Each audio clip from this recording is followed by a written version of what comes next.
Now then, how is it? It's bloody cold again, yet again, but this morning it wasn't. Look what we've been doing to warm up today. Well, the two ash trees, they've come down. You can't see what I'm doing there, can you? So, no trees in sight. Look at them here, we've knocked them over. So we got here at 7 o'clock this morning. No traffic, it was just getting light. It gets a bit safer. That's better. Yes, we got here at 7:30 this morning. Knocked these trees over. Not much traffic on the road.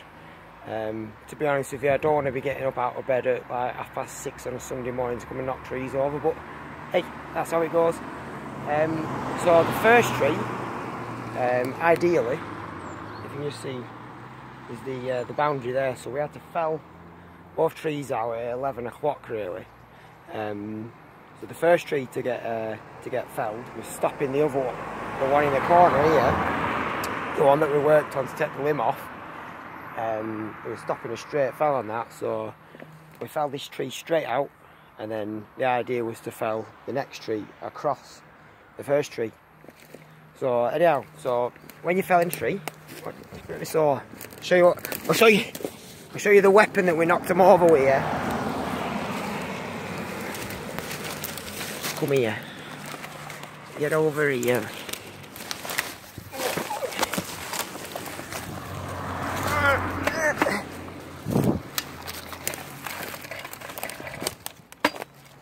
Sorry about this, everybody. Right. Ooh. So, this is a saw we're working with. Still 660 with a 2-foot bar on it, but as you can see, 2 foot doesn't reach across. So what we do is we use boring cuts. So I cut in one side of the tree, then I'll go around the other side of the tree, I'll do another bore cut, and then effectively that makes my 25-inch bar able to fell a 50-inch tree, which is what we've done here. So when you're felling a tree, you put your gob cut in, and that denotes the direction in which the tree is going to fall. So as I went to put the gob cut in this tree, let's take it up the top, see how big it is. It's just an idea. Look at that, the beast, an absolute beast. So over the 150 years it were growing, the base of the tree is like what, 6 foot there. So go back down to gob cut. So as I'm putting my gob cut in,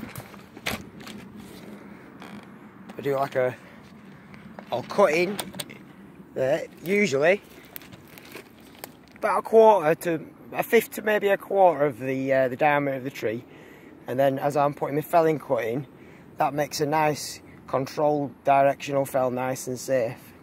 But when the tip of my bar got in to where my gob were, as you can see, there's nothing there. So this tree has been rather ill for quite a while. I don't think this will have much to do with the ash dieback, because that's been around for what, 4 or 5 years. So this tree has been like quite badly for a while with like a fungal infection. So we'll climb inside and have a look. Ugh. So as you can see, all that holding the wood up, all that holding the tree up rather, is the sapwood. So normally, I know, like as a tree's getting mature, what it'll do is like the sapwood, which is each new year's growth, will it kind of like after about 10-15 years or so, the tree will start turning the sapwood into what's called heartwood, and that's like the bones of the tree. So it adds like rigidity, stability, stops, and it doesn't flex. So obviously when a tree gets a bacterial or a fungal infection, then what happens is that heartwood starts rotting away, depending on what kind of fungus has attacked the tree.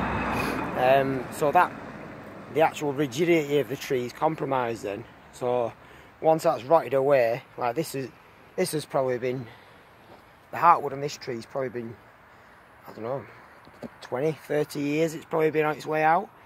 So there was some real gales and nasty storms last night, so I was laid in bed thinking I might not have any work to come to today because these trees will have blown down, but no. But when you look at something like this, it's a real wonder just how the tree managed to stay up, just being propped up off the sapwood alone.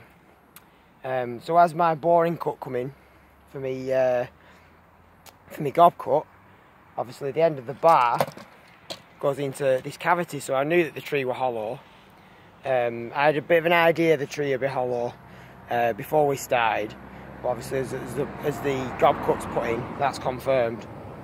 So what I've done then is to adjust the depth of my gob cut, because I knew that all that would be acting as the hinge is the sapwood, because normally all what would be here, all the heartwood, makes the tree a lot stiffer and more controlled as I'm felling it. So when all this is gone, it could go anywhere. As I'm felling it, it could twist, it could pop off anywhere, it could rip the gob out. It's really dangerous when the heartwood's been compromised in a tree and you've got to fell it. So let's have a look. So my gob cut, you can't really see on the off cut, but my gob cut went all right across the face of this tree, because that's where the most amount of sapwood is. So what's that? It's probably a 4.5 foot gob. So I'll do my horizontal cutting, and then I'll do my diagonal cut. So then my gob was in the tree, ready for it to fell. So what I did then is, because I don't have like a 40 odd inch bar, well, I've got that 25 inch bar. So what we did then, whoop, nearly went A over T then. So I put my boring cut in to the tree, just probably about 6 inches behind the gob on a tree this size, and then I put the bar all the way in, and then I bring it to the back side of the tree. So then half of the tension's gone on this side of the tree. It's still safe, still secure. So then what we do then is we go down to the other side of the tree, and then I put my back cut in and just quietly away, just bring it forward to the gob. Luckily on this job we had a front end loader on the road, giving a bit of an extra oomph, a bit more rope than Jimmy can pull on, a bit more strength, sorry, than a bit more power even than Jimmy can produce on a Sunday morning on the end of the rope. So the tree popped over nice and easy, beautifully. It was a textbook fell, but it's always nerve-wracking, should I say, for the cutter on trees like this, because they are so unpredictable. It could have gone anywhere, could have gone over the road, could have taken out infrastructure, but no. So as you can see, quite a beast, and all that rock extends. There's like a cavity there, probably 7 or 8 foot, you can't just see, down into the heart of the tree, and that's just an empty cavity. This rock will extend right up each branch of the tree, so if we were to go and cut a branch at the end, we would see a little bit of the staining in the heartwood where it hasn't quite rotted away yet, but it's on its way out. So yes, it's done a good job for 150 years, like, but everything comes to an end, doesn't it? But these trees are now safe, they're on the ground, nothing can get bent, nothing can get damaged. Yeah, so that was the first tree down, and then you just have to excuse me while I scramble up here.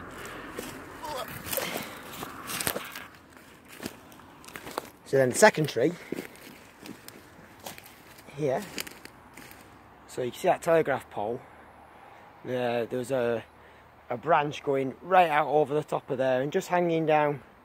And because I had an idea when I was up the tree a few weeks since that it might be coming down, I did a bit of prep work and cleared all the branches going over the line, so that when it does fall, it just goes nicely this way, bang, down safe.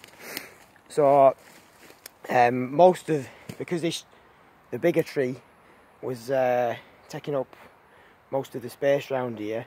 This tree, which might be a little bit younger, maybe about 130, 120 years, grew out this way. So as I'm felling it, the weight's over to the right, which makes it a real more technical cut.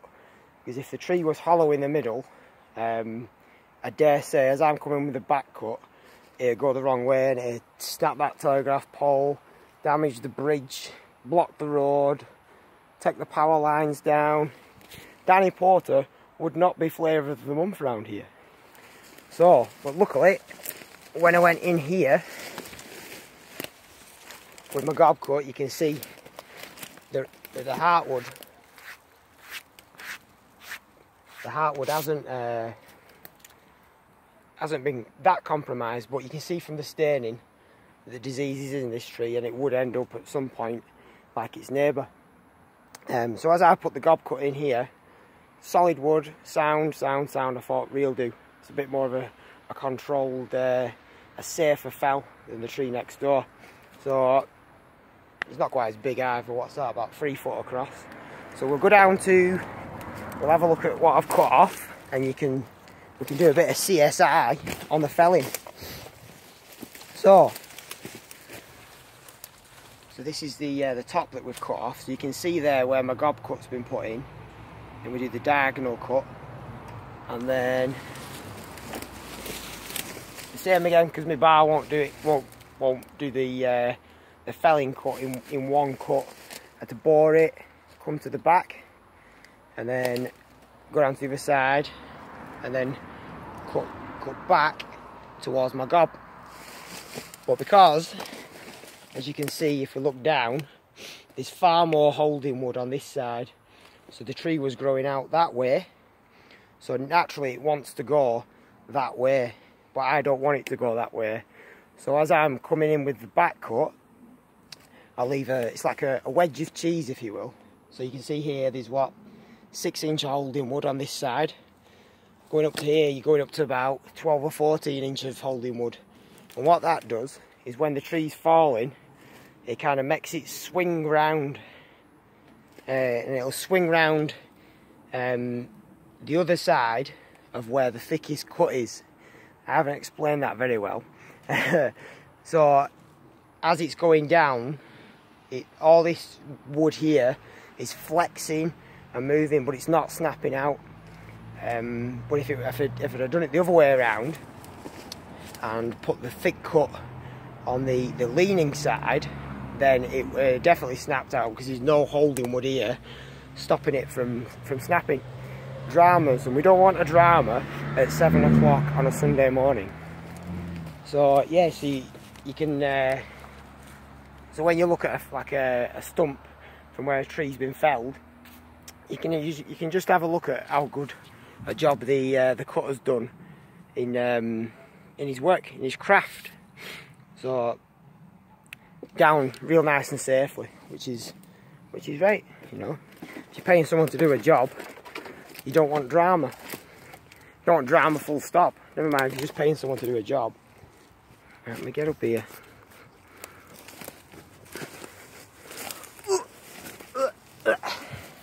So now, even though it looks like we might have killed these trees, they will next year, next summer, send out new growth from the stump. I suppose it's like coppicing in a way. When you're coppicing, you cut things off at ground level and the tree starts again.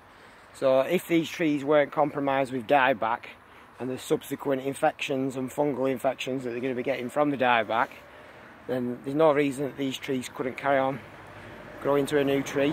You get another 150 years out of them. But I think here the farmer was talking about just laying the regen into a hedge. So this side will get a nice edge then. So we'll jump back onto the bloody road there.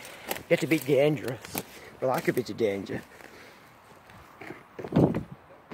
So as you can see here, these trees have been taken down. And we were originally going to take that majestic ash tree down. But that's under a tree preservation order that the council have put on. So that's if trees are, you know, a beautiful age or a lovely specimen, then we'll put a preservation order on to keep, you know, to prolong the trees. But once the tree officer's been out next week and he's seen just the sheer amount of decay in these two trees, we may be able to, you know, to get this tree felled, get this ash tree felled, make it safe, you know, make it safe for everyone. I mean, driving out the road, taking dog to the park, you don't want to be like bloody stuck. There's bloody who's let this tree grow up here so it's falling down? Not me, not me. I just want a bit of work, make things nice and safe. No dramas. A drama-free life is a happy life. So, right, I'm gonna go and have a brew, put my feet up. You do the same. Siddy.